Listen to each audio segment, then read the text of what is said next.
Assalamualaikum dan selamat pagi dan salam Malaysia Madani. Terima kasih kepada semua yang sedang menonton episod 2 ini Kopi Kita Sembang Anak Malaysia yang bersiaran langsung di platform media sosial Jabatan Penerangan.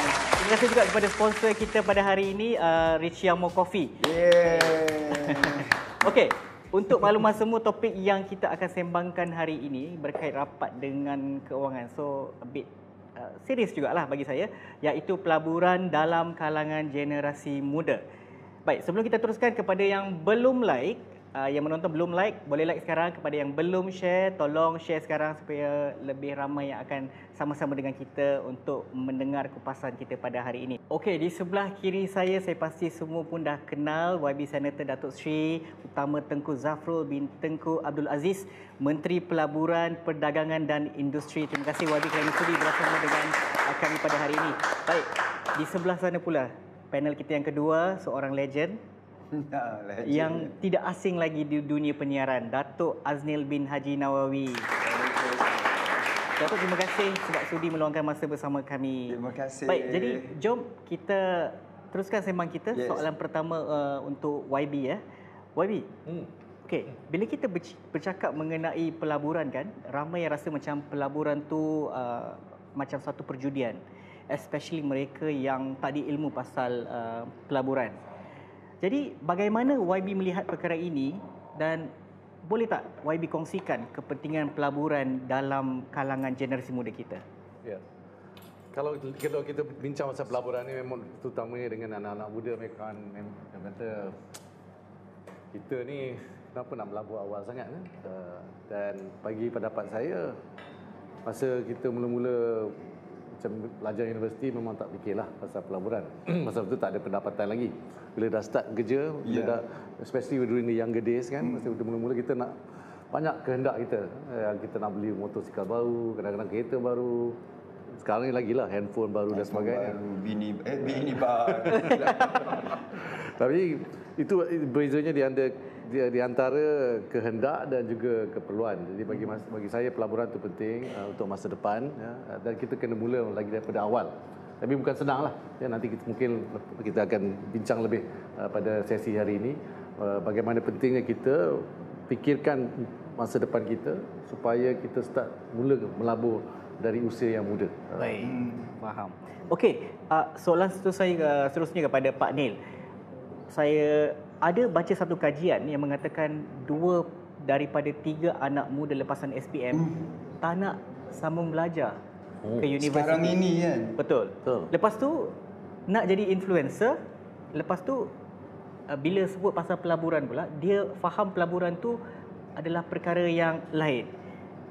Pelaburan bagi mereka tu lebih kepada gadget, lebih kepada kamera, nak beli kereta. Lepas tu bukan saham macam yang saham ataupun apa benda hartanah semua tu lah. Jadi tak perlu sambung belajar ke IPT katanya. Apa pandangan Pak Nil mengenai mindset ini? Ada dua persoalan dekat situ. Tak perlu belajar dekat Institut Pengajian Tinggi satu, dan juga pelaburan, dan kan. Jadi you have to address it untuk permulaan secara berbeza lah. Tidak perlu masuk pusat pengajian tinggi untuk belajar. Saya rasa ini adalah satu cerita angan pendek je lah, ya. Untuk keadaan semasa kita dapat tengok ramai influencer yang berjaya meraih 5 angka untuk sebulan walaupun mereka tidak belajar tinggi.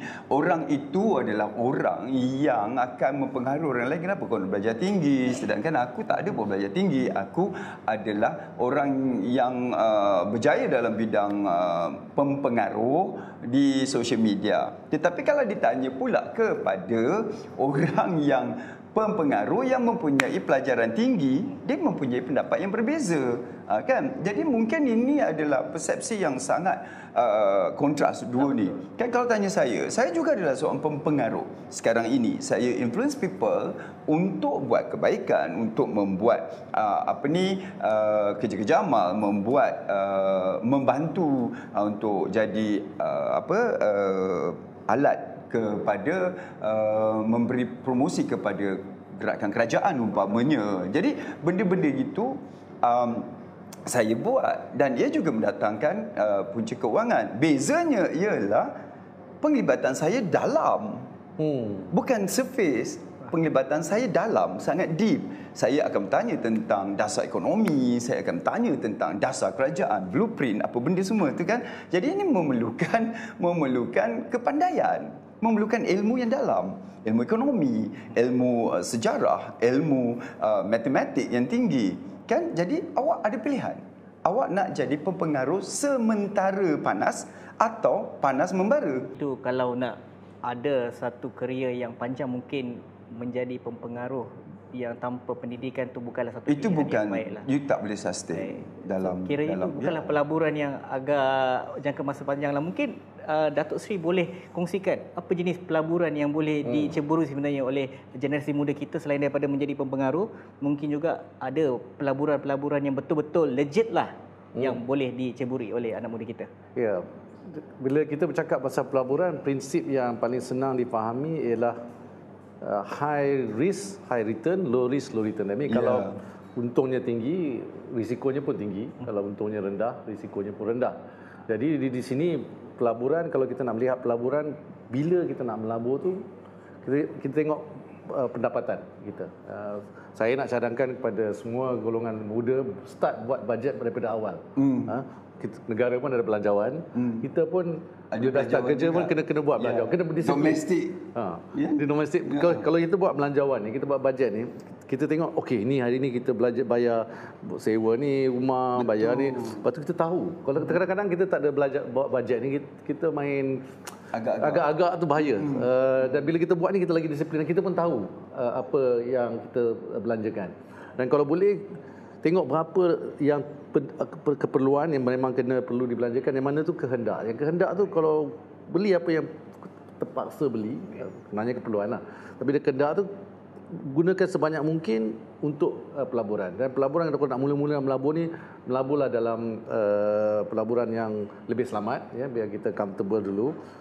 Banyak pelaburan yang ada sekarang, ada of course ada Amanah Saham Bumiputera, Amanah Saham Malaysia, Amanah Saham Nasional. Daripada PNB, of course kalau kita bumi, ASB ni bagus kerana dia guaranteed by government juga. Ada KWSP, kalau tak carum KWSP pun boleh carum sampai RM100,000. Tapi susah sikit nak keluar, bagus juga. Dan ada juga kalau nak risiko lebih tinggi, kita boleh melabur dalam Amanah Saham atau unit trust swasta yang lain-lain lah. Ada kalau nak lagi selamat, ada juga nak simpan duit dalam bank dari segi simpanan tetap, ya, fixed deposit. Of course the return is lower, dan tabung haji dan sebagainya. So ada banyak peluang untuk melabur dan banyak pelbagai kelas. Seperti saya sebut tadi, kalau keuntungannya tinggi, risikonya lebih tinggi. Tapi kena bacalah, kalau boleh baca unit trust ni, dia invest, dia melabur dalam saham mana, dalam bond mana dan sebagainya, supaya kita faham risiko. Tapi kita mula dengan yang senang dulu. Bagi saya, belum mula kerja, buat dulu bajet tu. So you tahu berapa you boleh simpan, kan? Dan start dulu dengan yang paling selamat, paling mudah. Dan kalau boleh, bila kita simpan tu, katakan dalam ASB, kalau RM100,000, kan, returns ASB sekarang 5.3%, 5.3%. Terus pernah naik sampai 10%, tengok keadaan ekonomi dan sebagainya. Terus dapatlah RM105,000, katakan pulangannya 5%.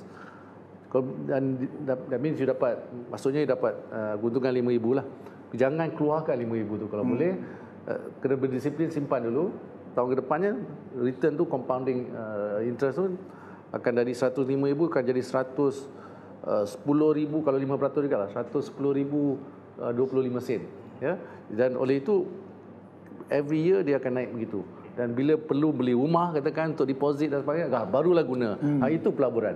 Pelaburan untuk membeli barang yang macam tadi Cham sebut, phone dan motosikal, semua depreciating. Semuanya akan depreciate. Jadi to me, kalau aset tu depreciate, itu bukan pelaburan lah. Rumah, saya rasa itu satu pelaburan juga. Baik. Okey. Saya tertarik dengan apa yang YB cakap tadi, bila low risk, high risk. And then saya nampak bila kita buat pelaburan, kita akan ada simpanan akan datang. Saya nak bertanya kepada Pak Nil, berkenaan dengan tabung kecemasan. Pak Nil pun dah lama berkerjaya dalam bidang penyiaran. Kira orang lama lah dalam industri pekerjaan ni lah, ya. Sekarang ramai belia yang baru bekerja baru bekerja, melabur sana sini, melabur kepada yang tak penting pun sebenarnya, tak perlu pun sebenarnya, atas dasar nak nampak presentable, mewah, sampaikan pengurusan keuangan tu pun ke laut. Jadi apa sebenarnya? Tabung kecemasan tak ada. Apa nasihat Pak Nil? Itulah saya kata, memang anak-anak muda kena belajar ke peringkat yang tinggi, sebab ada di antara anak muda tak faham apa yang YB cakap tadi. Sebab ini adalah terma-terma ekonomi yang kita kena tahu dalam kehidupan. Kan kita kalau belajar sampai tingkatan 6, terma ekonomi ni sangat cetek, sangat mikro, kan? Jadi bila kita masuk ke peringkat belajar lebih tinggi, kita tahu apa low risk investment, apa high risk investment, dan apa yang short term, apa yang long term. Kemudian pada waktu yang sama juga kita tahu macam mana ledger. Tadi macam apa YB cakap pasal bajet, kan? Bila bajet dibentangkan ke negara, bentangkan kepada rakyat pandang kosong. Rakyat tak faham. Jadi kita perlu ke rakyat sebegini. Sampai bila-bila rakyat yang muda inilah yang harus dibagi input tentang pemahaman tentang bajet yang ada, keluaran dalam negara kasar, kita punya hutang negara, kita punya perbelanjaan negara, defisit, semua benda itu kena ada. Jadi bila kita dibentangkan oleh kerajaan, kita jangan komplain sahaja tanpa kita tahu asas kepada pembentangan bajet itu. Itu sangat dalam. Jadi sampai bila? Adakah kita lepas itu kita akan rasa macam kita tak faham dan kita terpaksa mengikut orang yang menggunakan isu-isu sebegini untuk membidas.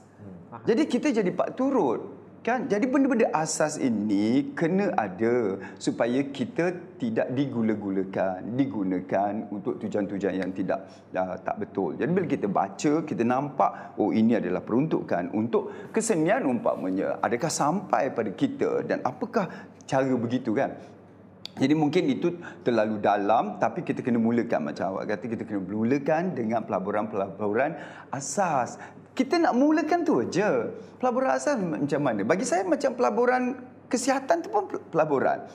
You ambil insurans umpamanya. Dekat situ you dapat tahu tentang pelaburan you kepada kesihatan. Kalau kita tak nampak itu sebagai pelaburan, kita nampakkan itu sebagai benda yang merugikan, dia akan merugikan awak pula bila awak tiba masa nak menggunakan perkhidmatan hospital tapi awak tidak mempunyai peruntukan. Dan buat bajet hari-hari, bulan-bulan. Saya punya perbelanjaan berapa, banyak berapa. Sebab tak cukup, itulah munculnya perniagaan alung. Sebab kita tak pandai nak bajet.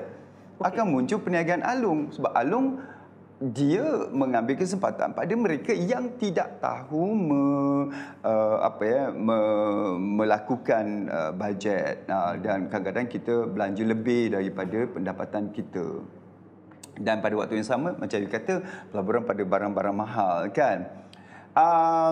Saya lebih suka cakap kita belanja pada barang-barang. Kalau awak nak nampak stylo, nak nampak bergaya, belanja pada barang bergaya. Jangan belanja pada barang bergaya yang mahal. Okey, kita ada VT yang kita nak tunjukkan berkaitan dengan topik yang kita sembangkan pada hari ini. Jadi jom sama-sama kita saksikan.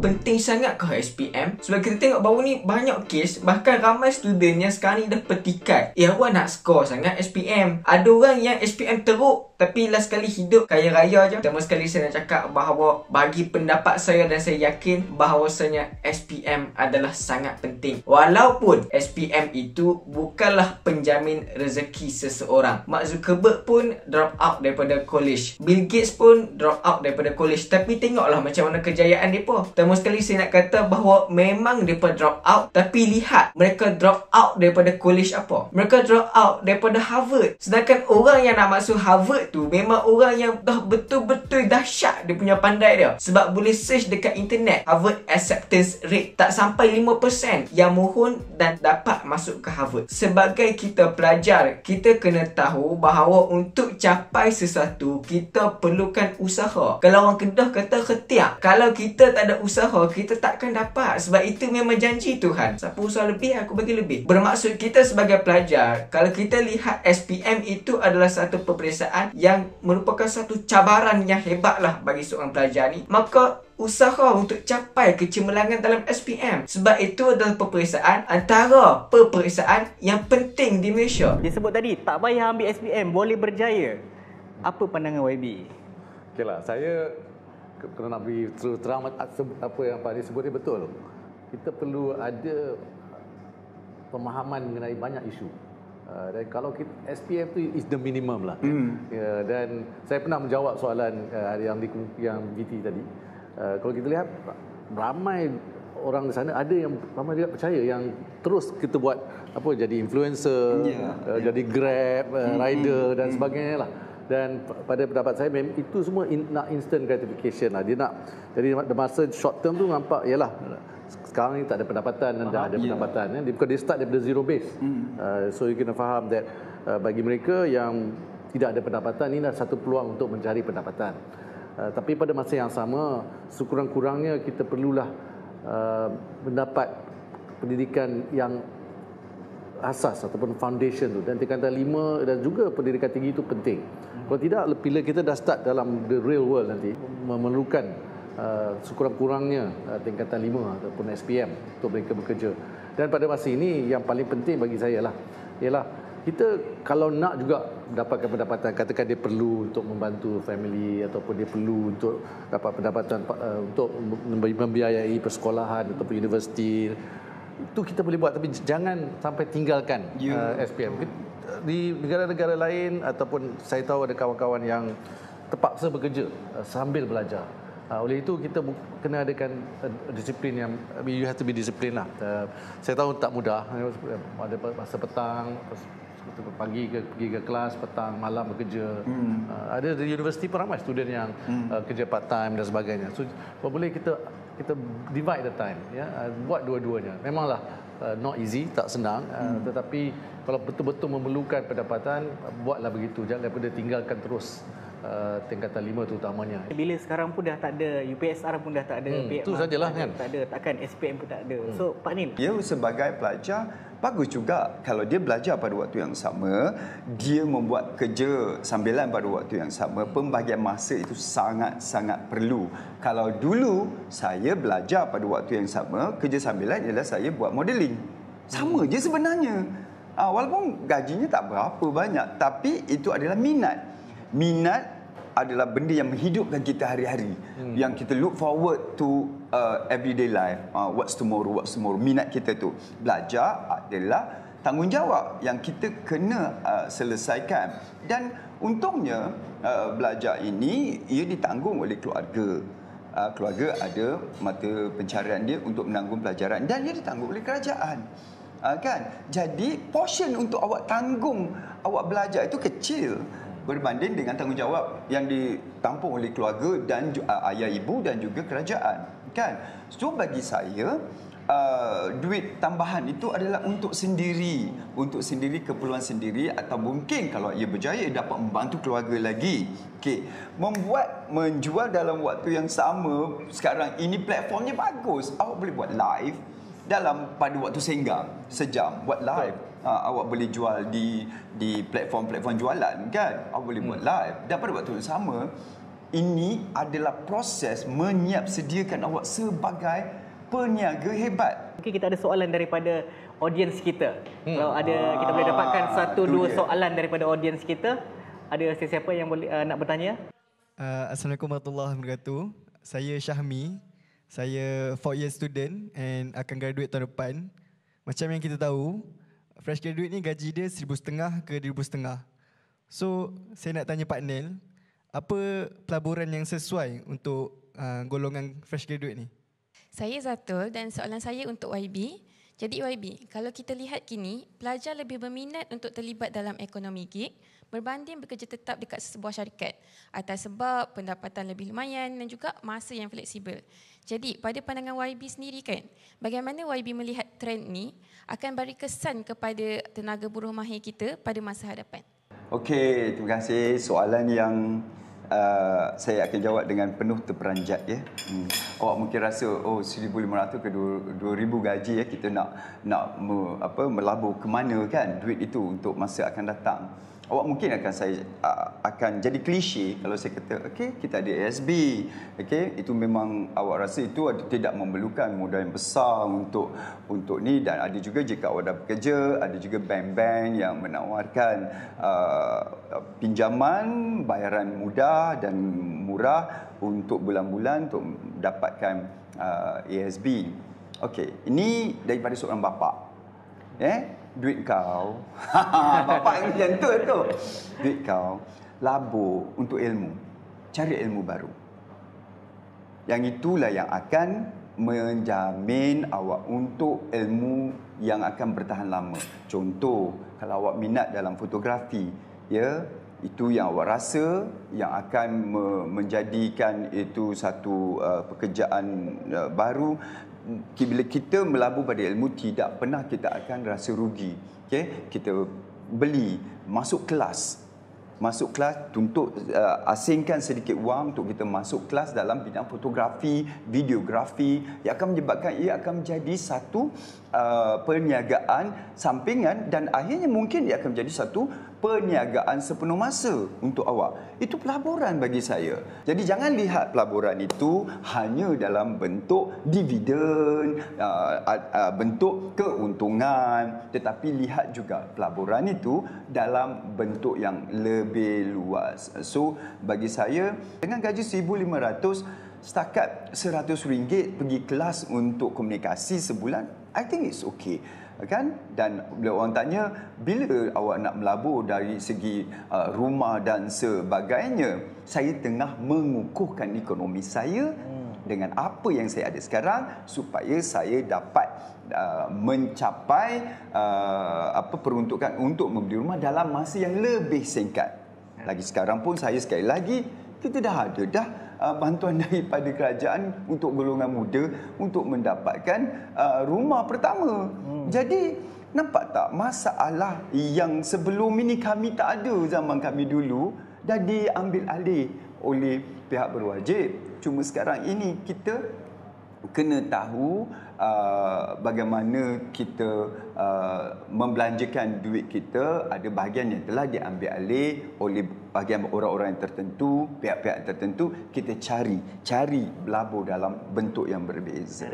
Melabur dalam pendidikan. Baik, terus kepada YB berkenaan dengan soalan jawab Syami tadi. Ya, terima kasih Izzatul tadi kan dia tanya soalan mengenai pekerja-pekerja gig ya berbanding dengan pekerja-pekerja yang kerja tetap ni. Sekarang ni kalau kita lihat dari segi pekerjaan, rakyat Malaysia kita 33 juta ya, yang bekerja lebih kurang 15 juta.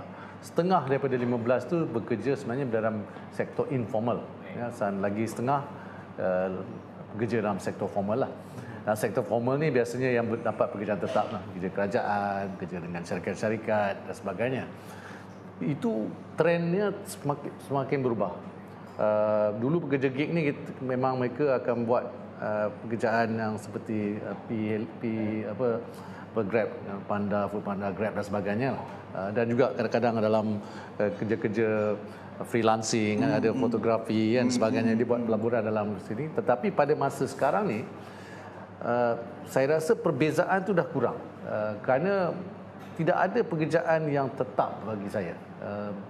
Sekarang ni kalau kita lihat syarikat pun tak ada yang setengah tu dapat sustain unless you are very multinational dan sebagainya, memanglah. Tapi itu pun mereka sentiasa kerana teknologi sentiasa berubah ya, dan kita tengok sekarang dengan AI-nya lah, dengan dan sebagai macam-macam new business line, new technology that is coming in.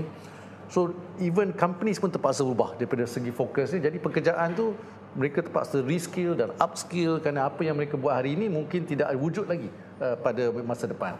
So to me, yang penting ialah pekerjaan tu kita kena fokus kepada apa yang kita we are good at, ya. Yang kita kalau kita interested in fotografi katakan, we invest in upgrading our knowledge, upgrading our equipment, upgrading our ni dan sebagainya. Because dia tak payah kerja dengan siapa-siapa. Reskilling and upskilling lah. Reskilling dan upskilling itu penting, dan kerana pekerja sekarang ni dalam syarikat saya dah jumpa banyak usahawan-usahawan ataupun multinational mereka banyak dari segi jurutera, advertising dia orang, ada analyst, semua dia guna freelancer.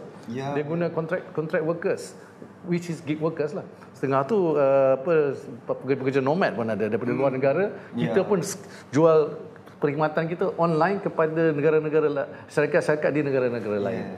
Ini semua adalah gig workers sebenarnya. Jadi to me, kita asalkan kita specialize in area yang kita fokus, boleh. Tapi of course dari segi pentadbiran tu lain lah. You kena berada dalam syarikat dan management dan sebagainya. Tapi daripada skill, daripada skill tu utamanya dari even communication sekarang banyak syarikat-syarikat besar dan syarikat-syarikat kecil pun menggunakan freelancer yang dapat membantu mereka dari segi marketing, even legal, semua dah mula rakyat-rakyat kita membuat jadi usahawan lah. Macam gig ni menjadi KOL juga. Jadi usahawan kita sekarang ramai adalah bermula daripada bekerja sebagai gig worker lah in a way. Dan to me, pada pendapat saya, perbezaan tu dah kurang. Kerana dulu memanglah kalau dah kerja dengan syarikat A katakan, syarikat A ni tak akan berada dalam industri selamanya. You're safe, dapat pension dan sebagainya. Tapi sekarang dunia dah berubah. Teknologi tinggi, new products, new demand by customer, semuanya berubah. Baik. Dan lagi satu, bila kalau tambah sikit. Sikap membaca rakyat Malaysia kita agak kurang, kan? Jadi macam mana kita nak tambah ilmu kita kalau kita tak belajar di peringkat tinggi? Kalau belajar peringkat tinggi, itu adalah wajib untuk membaca. Dan sampai mereka lulus, graduate, mereka ada ketikanya mereka dah tak nak membaca bahan-bahan, padahal Google ada di tangan, kan? Apa sahaja informasi ada di tangan. Jadi bila kita tak belajar tinggi, kita nak bercakap dengan pihak management umpamanya, pihak pengurusan, pihak menteri, pihak pembuat dasar, kan adalah sukar untuk kita memahami terma-terma yang mereka gunakan. Kita nak minta nasihat penutup daripada YB dengan juga Pak Neil. Kita mulakan dengan YB dulu, secara holistik lah. Atau mungkin juga boleh bagi tips-tips mereka yang dah berminat nak buat pelaburan, macam mana nak elak pula pelaburan yang mungkin tak betul, mungkin yang macam skim cepat kaya, betul. Kita tak sebut lagi pasal skim cepat kaya. Masa zaman kita dulu ada skim namanya Pak Mantelo, ingat tak? Pak Mantelo, perang pelabur perang. Okey. Cakap pasal skim cepat kaya ni masa zaman kita muda dulu lah. Masa kita pun masih muda sebenarnya. Ada Pak Mantelo ni. Ini skim cepat kaya. Jadi saya nak nasihat kepada golongan muda tu, kalau dia kata boleh cepat kaya, bacalah betul-betul prospektus. Tanyalah soalan-soalan. Kerana saya yang skim cepat kaya ni banyak adalah skim yang tak betul lah. Okey. Dan pada waktu yang sama juga sekarang ni ada lagi. Skim-skim sebegini cepat kaya ini, mereka yang tidak mempunyai pelajaran sahajalah yang akan memikirkan bahawa ada cara singkat untuk kaya. Jadi anda kena ada pelajaran supaya mata awak boleh menilai kalau yang ini adalah legit atau tak legit. Hanya mata yang mempunyai pengetahuan dan pendidikan yang boleh menilai yang mana legit, mana yang tak legit. Okey, jadi pesan Pak Neil ialah okey kalau awak nak jadi pempengaruh, tetapi pempengaruh yang ada ilmu sebab awak kena bercakap pasal kontrak, awak kena bercakap pasal vision, awak kena bercakap pasal mengeluarkan produk sendiri, awak kena bercakap pasal kilang, awak kena bercakap pasal pekerja, pengurusan perniagaan, pengurusan pekerjaan, human resource dan sebagainya. Baik, terima kasih kepada Pak Neil dan juga YB di atas segala perkongsian pada sembang kita pada hari ini. Moga-moga semua dijadikan peringatanlah kepada semua yang ingin memulakan pelaburan Baik, so Syabas juga kepada Richie Amor. terima kasih. Terima kasih kepada Richie Amor, terima kasih juga kepada pelajar-pelajar Universiti Islam Antarabangsa Malaysia kerana hadir di program kita pada hari ini. Jadi okey, itu saja untuk episod kali ini. Terima kasih kepada yang menonton. Jangan lupa like, share dan kongsilah di mana-mana platform media sosial Jabatan Penerangan Malaysia. Nantikan episod akan datang. Ini kopi kita, Sembang Anak Malaysia. Ingat, melabur dengan bijak. Be yourself. Kalau nak berbelanja tu, ikutlah kemampuan korang. So, kalau nak minum kopi yang murah dan mampu milik, kau dah tahu kan kat mana?